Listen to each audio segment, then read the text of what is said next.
Everyone, मैं doctor विप्रांची और आज हम इस वीडियो में बात करेंगे हेयर फॉल के बारे में। हेयर फॉल आजकल बहुत ज़्यादा कॉमन होता जा रहा है, चाहे बच्चों की बात कर लो चाहे आप बड़ों की बात कर लो। तो क्या हेयर फॉल डिजीज़ है या फिर वो सिम्टम है? यस, हेयर फॉल जो है वो डिजीज़ नहीं है, आप उसको डिजीज़ नहीं बोलेंगे, वो एक सिम्टम है जो कि पेशेंट हमारे पास लेकर आता है। तो ऐसा तो है नहीं कि अगर आप कंघी करें और आपके एक भी बाल ना झड़ें, राइट? तो आप कब बोलेंगे कि जो हेयर फॉल है वो एबनॉर्मल की तरफ जा रहा है? नॉर्मल हेयर फॉल नहीं है वो, क्योंकि कुछ ना कुछ तो बाल झड़ते ही हैं, टैंगल हो जाते हैं, रफ हो जाते हैं, इस वजह से थोड़े बहुत बाल झड़ते हैं। अगर आपके बाल 50 से 100 स्ट्रैंड हेयर की वो झड़ रहे हैं पर डे, तो उसको हम नॉर्मल बोलते हैं कि वो नॉर्मल हेयर फॉल है। लेकिन उसको हम एबनॉर्मल कब बोलेंगे?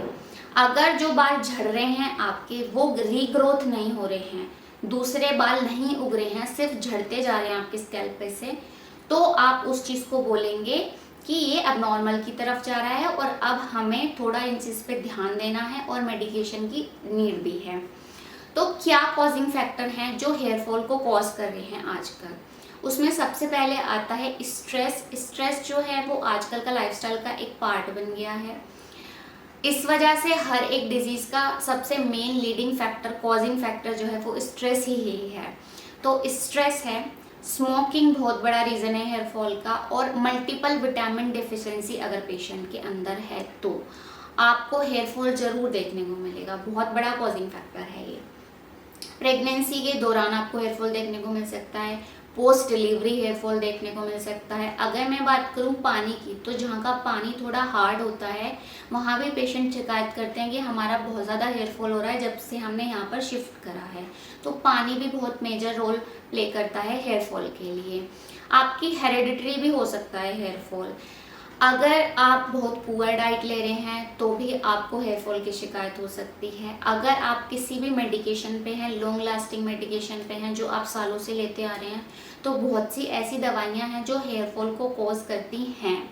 तो आप अगर किसी भी मेडिसिन पे हैं तो आप एक बार अपने, और हेयर फॉल हो रहा है तो आप एक बार रेफरेंस डॉक्टर से बात करें कि जब से मैं ये मेडिसिन ले रहा हूँ तब से मेरे को हेयर फॉल हो रहा है। तो ये सारी चीज़ें जो है वो कॉजिंग फैक्टर के अंदर आती हैं। आपको ये सारी चीज़ें जैसे डाइट हो गई है और मेडिकेशन है और पुअर लाइफस्टाइल है हमारा, एक्सरसाइज नहीं करते हैं हम आजकल, सेडेंटरी लाइफस्टाइल, ये सारी चीज़ें तो हम अपनी हैबिट से भी ठीक कर सकते हैं। लेकिन हमें ट्रीटमेंट की कब ज़रूरत पड़ती है?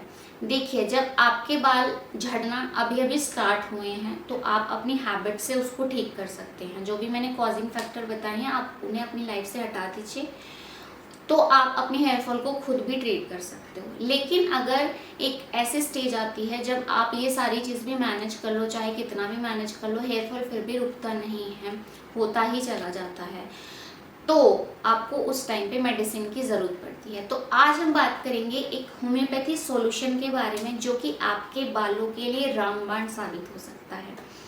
वो है बैक्सन का हेयर रिवाइवर। मैं यहाँ पर फोटो लगा दूंगी, आप देख लीजिएगा इसको।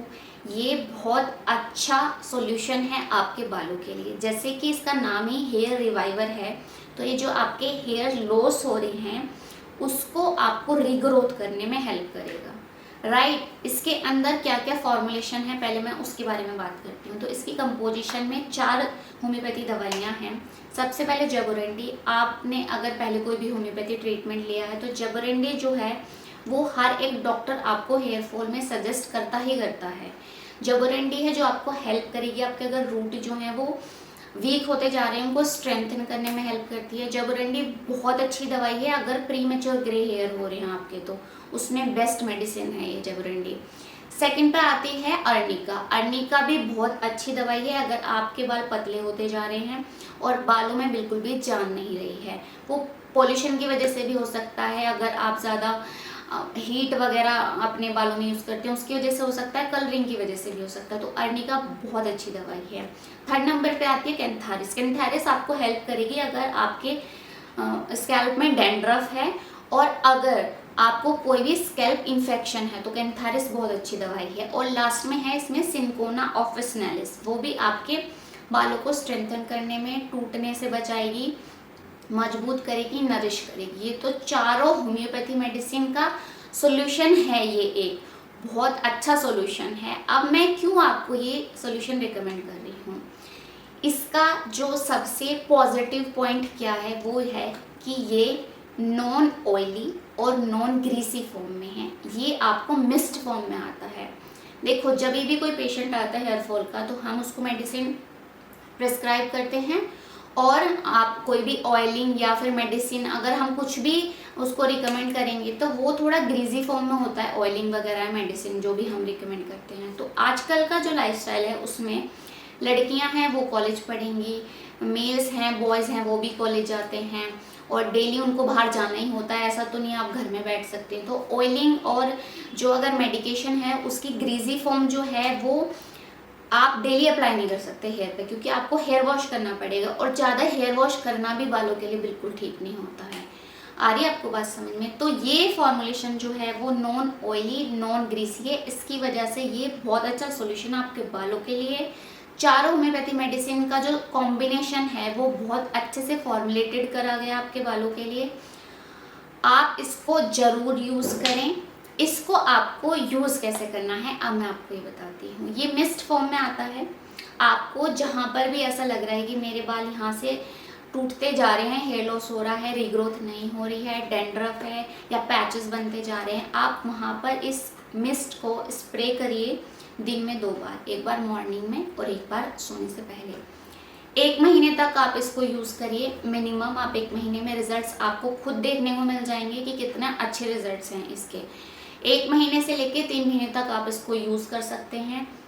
ये नहीं कि आपका सिर्फ हेयर लॉस हो रहा, आप इसको तभी यूज़ करें। अगर आपको हेयर लॉस नहीं भी हो रहा और आपको अपने बाल अपने मजबूत करने हैं और अपने बालों को नरिशमेंट प्रोवाइड करनी है, तो आप क्या करेंगे, आप इसको एज अ टॉनिक भी, हेयर टॉनिक भी यूज़ कर सकते हैं आगे के लिए, क्योंकि होम्योपैथी मेडिसिन है, बहुत अच्छे से एब्जॉर्ब हो जाता है स्कैल्प में। With in a minute absorb हो जाएगा, आपको पता भी नहीं चलेगा कि आपने कोई मेडिकेशन या फिर कोई सॉल्यूशन अपने बालों में यूज़ करा है, और आपके बाल जो हैं वो एकदम पहले जैसे ही एकदम फ्लफ़ी और वॉल्यूम जैसे आपको देखने को मिलेंगे। तो आप इसको ज़रूर यूज़ करें। यूज़ करने के बाद कमेंट में कमेंट करके बताइए कि आपको ये कितना हेल्पफुल रहा है, और जो भी कॉजिंग फैक्टर हैं आप उसको भी एक बार रूल आउट करा लीजिए। तो जैसे डेफिशिएंसी है अगर आपको किसी भी मिनरल विटामिन की, तो वो आपको सप्लीमेंट या फिर नेचुरल प्लांट बेस्ड सप्लीमेंट लेने पड़ेंगे उसके लिए, तभी ये काम करेगा। तो एक बार कॉजिंग फैक्टर एक बार डॉक्टर से कंसल्ट करके अपने देख लीजिए क्या है, और आप उसको यूज़ करिए, प्रोडक्ट को परचेज करिए, यूज़ करिए, और कमेंट करके जब भी 1 महीने बाद, 3 महीने बाद, जब भी आपको आराम लगे तभी कमेंट करके ज़रूर बताइएगा।